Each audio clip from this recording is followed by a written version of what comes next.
Assalamualaikum warahmatullahi wabarakatuh. Kami dari kelompok 13 akan membacakan materi tentang tafsir, takwil, dan terjemah. Perkenalkan, nama saya Nailul Izzah dan dua teman saya, Oktarina Eka Setianingrum dan Zaizafun Sausan Ulaya Arwani. Baik, kita langsung ke materi yang pertama, yaitu tentang tafsir. 1. Pengertian tafsir. Dalam bahasa Arab, tafsir berasal dari kata al-fasl yang berarti penjelasan atau keterangan, yakni menerangkan atau mengungkapkan sesuatu yang tidak jelas. Tafsir diartikan sebagai alat yang dapat mengeluarkan makna yang tersimpan dalam kandungan ayat-ayat Al-Quran. Jadi, yang dimaksud dengan tafsir Al-Quran Al-Karim ialah penjelasan atau keterangan tentang firman Allah Azza wa Jalla yang memberikan pengertian mengenai susunan kalimat yang terdapat dalam Al-Quran. Menurut istilah, tafsir diartikan sebagai ilmu untuk memahami Al-Quran yang diturunkan pada Rasulullah SAW, menjelaskan makna dan tujuannya, mengambil hikmah dan hukum yang terkandung di dalamnya. Az-Zarkashi mendefinisikan bahwa menafsirkan itu berarti menerangkan Al-Quran, menjelaskan maknanya, serta menjelaskan apa yang sesungguhnya dikehendaki oleh nas, isyarat maupun rahasia-rahasianya yang terdalam. Kemudian rumusan ini diikuti oleh Rif'at Syauqi Nawawi dan Muhammad Ali Hasan, yang kemudian rumusan ini disebut sebagai fungsi tafsir itu sendiri. Oke, yang kedua, sejarah perkembangan tafsir. Usaha menafsirkan Al-Quran sudah dimulai sejak zaman para sahabat Nabi itu sendiri, seperti Ali bin Abi Thalib, Abdullah ibnu Abbas, Abdullah ibnu Mas'ud, dan Ubay bin Ka'ab adalah di antara para sahabat yang terkenal banyak menafsirkan ayat-ayat Al-Quran dibandingkan dengan sahabat-sahabat yang lain. Nah, dalam menafsirkan ayat-ayat Al-Quran, para sahabat melakukan beberapa langkah. Seperti yang pertama, meneliti dalam Al-Quran itu sendiri. Yang kedua, merujuk kepada penafsiran Nabi Muhammad.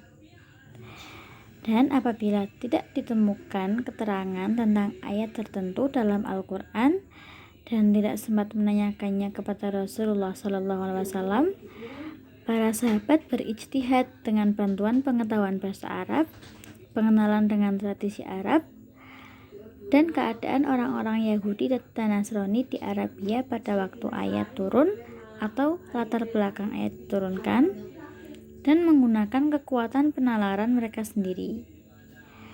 Dan yang terakhir, sebagian sahabat ada pula yang menanyakan beberapa masalah, khususnya sejarah nabi-nabi atau kisah-kisah yang tercantum dalam Al-Quran kepada tokoh-tokoh ahlu kitab yang sudah memeluk agama Islam, seperti Abdullah bin Salam dan lain-lain.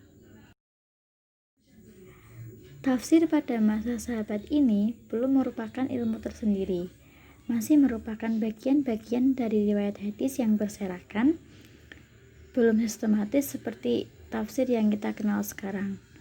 Di samping belum sistematis, pada masa sahabat ini pun Al-Quran belum ditafsirkan secara keseluruhan, dan pembahasannya pun belum luas dan mendalam. Sesudah periode sahabat, datanglah periode berikutnya atau periode tabi'in, meneruskan usaha yang telah dirintis oleh para sahabat. Di samping menafsirkan Al-Quran dengan Al-Quran dan hadis Nabi SAW, mereka juga merujuk pada penafsiran para sahabat, dan sebagian juga tidak pula mengutip dari ahlu kitab. Setelah itu baru mereka mengembangkan penafsiran sendiri berdasarkan ijtihad.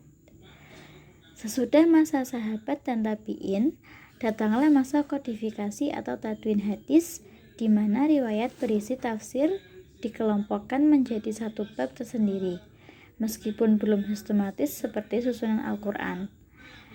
Dalam perkembangan selanjutnya, tafsir dipisahkan dalam kandungan kitab hadis dan menjadi kitab sendiri. Tafsir inilah yang kemudian disebut sebagai tafsir bi'al-ma'thur, yaitu tafsir yang diriwayatkan. Setelah itu, pengetahuan tumbuh dan berkembang pesat pada masa Daulah Abbasiyah. Para mufasir tidak puas hanya dengan bentuk bi'al maksur. Hal ini dikarenakan perubahan dan perkembangan zaman yang menghendaki perkembangan bentuk tafsir dengan memperluas dan memperbesar peran ra'yu atau ijtihad dibandingkan dengan penggunaannya pada bentuk bi'al maksur. Tafsir dengan bentuk ini dikenal dengan tafsir bi'ar-ra'yi. Yang ketiga, hukum mempelajari tafsir. Hukum mempelajari tafsir adalah wajib, mengingat proses mempelajari dan memahami Al-Quran tanpa tafsir sangat tidak mungkin karena banyak kosakata atau kalimat yang sulit dimengerti. Yang keempat, tujuan menafsirkan Al-Quran. Mufasir menyusun kitab tafsir tidak lain adalah untuk mengetahui maksud yang fundamental dari penurunan Al-Quran. Nah, tujuan besar tersebut kemudian diperinci. Yang pertama, memperbaiki keyakinan dan mengajarkan akidah yang benar. Yang kedua, mendidik dan membangun akhlak sebagaimana yang diisyaratkan dalam Quran Surat Al-Qalam ayat 4. Yang ketiga, menerapkan hukum Islam sebagaimana diisyaratkan dalam Quran Surat Al-Ma'idah ayat 48 dan Quran Surat An-Nisa ayat 105. Hal itu karena Al-Quran mengandung seluruh hukum sebagaimana diisyaratkan dalam Quran Surat An-Nahl ayat 89 dan Al-Ma'idah ayat 3. Yang keempat, memperbaiki dan menjaga stabilitas umat seperti dalam Quran Surat Ali Imran ayat 103 dan Al-Anfal ayat 46. Yang kelima, menginformasikan tentang umat-umat terdahulu sebagai kabar gembira dan peringatan. Yang keenam, memberikan pengajaran tentang syariat. Selain itu, memberikan hikmah seperti dalam Quran Surat Al-Baqarah ayat 269 serta mengingatkan akan pentingnya ilmu seperti dalam Quran Surat Az-Zumar ayat 9 dan Al-Ankabut ayat 43. Yang ketujuh, memberikan nasihat, peringatan keras dan berita gembira. Dan yang terakhir, menunjukkan mukjizat Al-Quran. 5. Manfaat dan urgensi tafsir. Tafsir berupaya menjelaskan makna ayat Al-Quran. Selain itu, tafsir juga mengadaptasikan ayat Al-Quran ke dalam situasi kekinian. Oleh sebab itu, tafsir mempunyai banyak manfaat, diantaranya menghasilkan pengetahuan baru, menjawab tantangan zaman, menjelaskan makna yang ambigu, dan menjadikan Al-Quran sebagai kitab yang berlaku sepanjang masa karena tidak dipahami secara sama oleh setiap generasi. Nah, adapun nilai penting yang dimiliki tafsir, yang pertama, tafsir itu merupakan ikhtiar dalam memahami pesan-pesan Tuhan. Dengan tafsir, pengetahuan-pengetahuan baru yang ada di dalam Al-Quran dapat terus digali. Melalui tafsir, pemahaman Al-Quran dapat disesuaikan dengan tuntutan zaman. Tafsir dapat mengungkapkan ayat-ayat mustabihat, dan tafsir dapat merealisasikan cita-cita Al-Quran sebagai kitab autentik sepanjang masa yang dapat dipahami secara proporsional dan selaras dengan kebutuhan. Nah, yang keenam, klasifikasi tafsir. Para ulama mengklasifikasikan tafsir menjadi 3 macam. Yang pertama, tafsir bi'al-maksur. Tafsir bi'al-maksur adalah penafsiran Al-Quran dengan Al-Quran, penafsiran Al-Quran dengan hadis Nabi Muhammad SAW, penafsiran Al-Quran dengan perkataan sahabat, dan penafsiran Al-Quran dengan tabi'in. Yang kedua, tafsir bi'ar-ra'yi.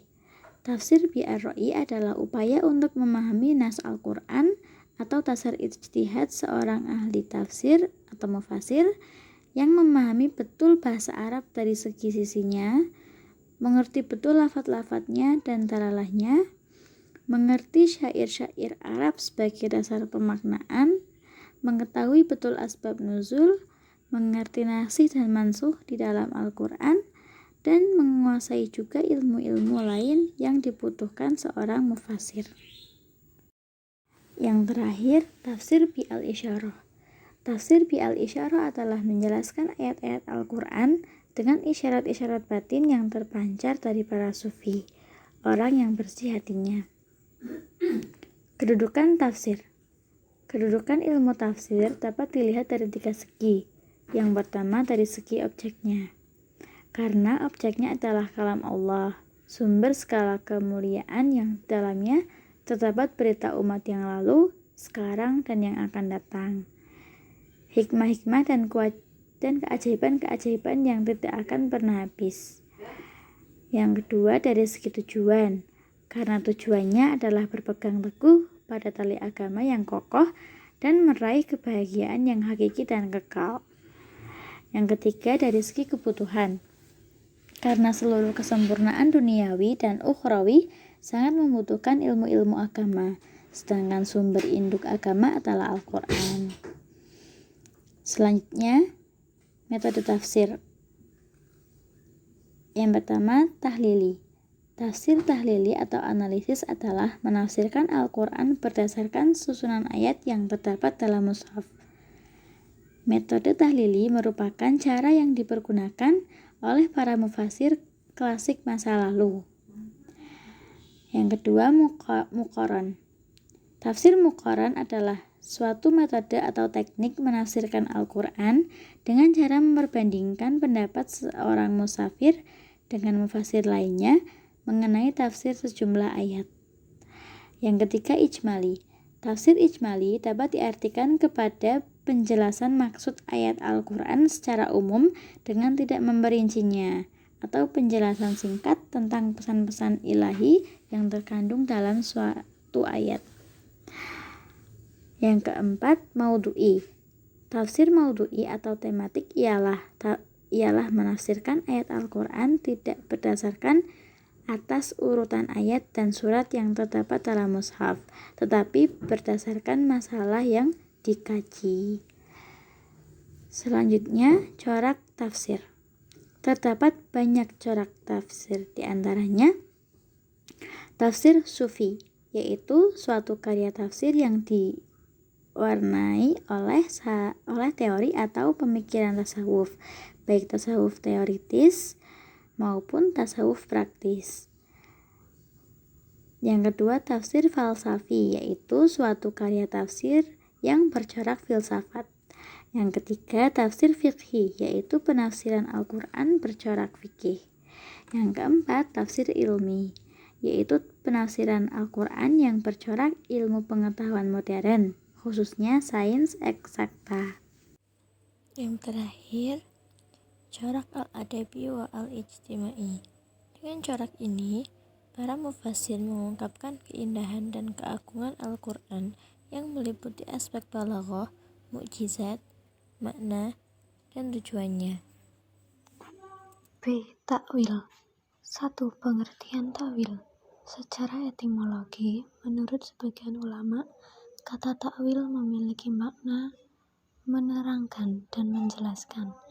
Takwil berasal dari kata aul.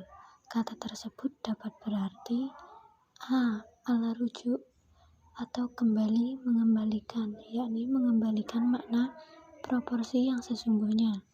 B. Al-syarf atau memalingkan, yakni memalingkan suatu lafaz yang mempunyai sifat khusus dari makna lahir kepada makna batin lafaz itu sendiri karena ada ketepatan atau kecocokan dan keserasian dengan maksud yang dituju. C. Al-siyasah atau menyiasati, yakni bahwa lafaz-lafaz atau kalimat-kalimat tertentu yang mempunyai sifat khusus memerlukan siasat yang tepat untuk menemukan makna yang dimaksud. Secara terminologi, ulama salaf dan ulama khalaf berbeda dalam mendefinisikan makna takwil. A. Menurut ulama salaf, takwil adalah menafsirkan dan menjelaskan makna suatu ungkapan baik bersesuai dengan makna lahirnya ataupun bertentangan. B. Menurut ulama khalaf, takwil adalah suatu usaha untuk memahami lafaz-lafaz atau ayat-ayat Al-Quran melalui pendekatan memahami arti atau maksud sebagai kandungan dari lafaz itu. 2. Syarat-syarat takwil menurut ulama usul tafsir. Menurut Raudah An-Nazir wa Janah Al-Munazir, takwil yang benar harus memenuhi syarat-syarat berikut. A. Makna yang digunakan sebagai takwil merupakan makna yang mungkin dimiliki oleh teks tersebut, serta didukung dengan adanya dalil-dalil yang memadai, baik dari segi mantik atau makna yang dibicarakan oleh teks, maupun mafhum, atau makna yang dipahami dari teks yang dikaji. B. Takwil yang dipilih memiliki dalil yang sahih dan menunjukkan adanya pengalihan kata dari bentuk zahir menuju bentuk lain. Sementara itu, Imam Al-Juwayni mengklasifikasikan tahapan takwil sebagai berikut. A. At-takwil al-maqbul, yaitu takwil yang didukung oleh dalil-dalil yang kuat. B. At-takwil ghair as-sahih, yaitu takwil yang tidak diperbolehkan apabila takwil tidak didukung oleh dalil-dalil yang kuat. Tidak diperbolehkan memilih makna yang zani atau berdasarkan prasangka. C. At-ta'arud, yaitu apabila terjadi tarik-menarik antara zahir dan makna yang ditakwil. Keduanya memiliki indikator yang kuat dan harus ditarjih. 3. Jenis-jenis takwil.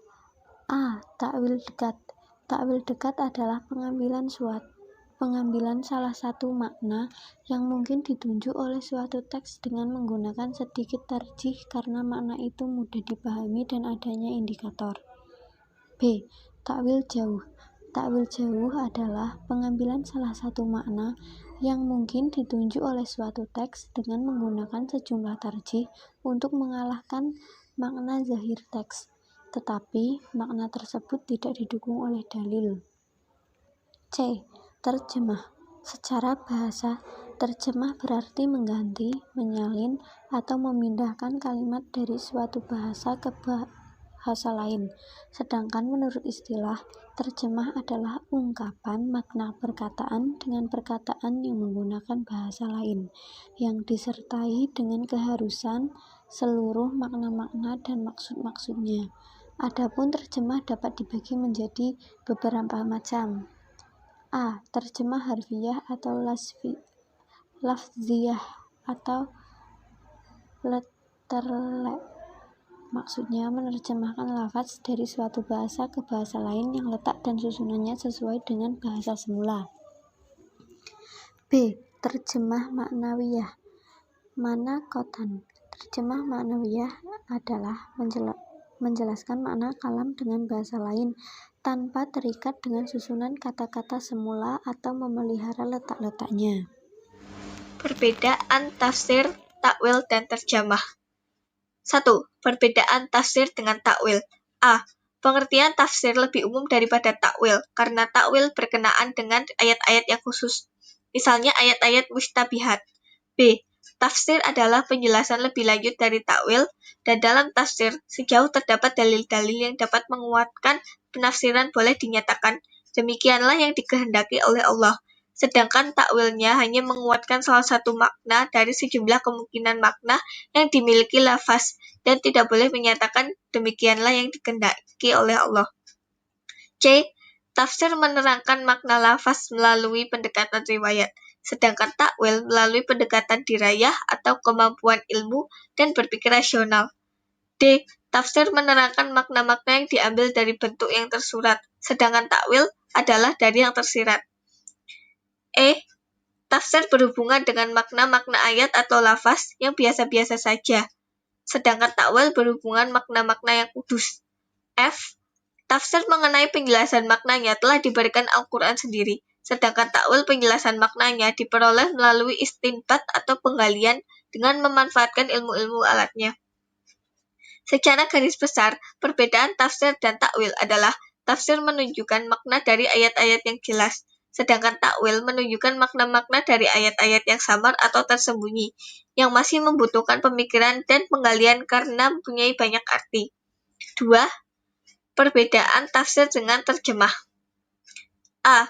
Tafsir selalu ada keterkaitan dengan bahasa asalnya dan tidak mengharuskan adanya pemindahan bahasa. Sedangkan terjemahan, terjadi perpindahan bahasa dari bahasa pertama ke bahasa terjemah atau kedua. Bahasa pertama tidak melekat pada bahasa terjemah. B. Tafsir harus dilakukan apabila upaya menerangkan makna ayat baru dapat dicapai dengan penguraian secara meluas. Sedangkan terjemah tidak boleh penguraian lebih dari sekedar pemindahan biasa. C. Tafsir adanya usaha menerangkan masalah, baik keterangan itu secara ijmali atau garis besarnya maupun secara tafsili atau terperinci. Sedangkan terjemah dituntut terpenuhinya semua makna dan maksud yang ada dalam bahasa yang diterjemahkan. D. Tafsir pengakuan didapatkan dari orang yang sepaham dengan yang membaca hasil penafsiran. Sedangkan penerjemah diakui sudah melakukan penerjemahan apabila ia telah berhasil memindahkan makna bahasa yang pertama ke bahasa terjemah. Kesimpulan, tafsir yaitu alat yang dapat mengeluarkan makna yang tersimpan dalam kandungan ayat-ayat Al-Quran. Takwil berarti mengembalikan maksud-maksud dalam Al-Quran kepada keserasian maksud yang dituju. Terjemah memiliki arti menyalin kembali isi dari Al-Quran dalam bahasa yang berbeda. Ketiga hal tersebut memiliki perbedaan. Walaupun demikian, tafsir, takwil, dan terjemah adalah hal-hal yang sangat penting dalam mempelajari Al-Quran dan isinya. Dengan adanya ketiga hal tersebut, maka mempelajari Al-Quran akan menjadi lebih mudah dipahami. Sekian presentasi dari kelompok kami. Kurang lebihnya mohon maaf. Wassalamualaikum warahmatullahi wabarakatuh.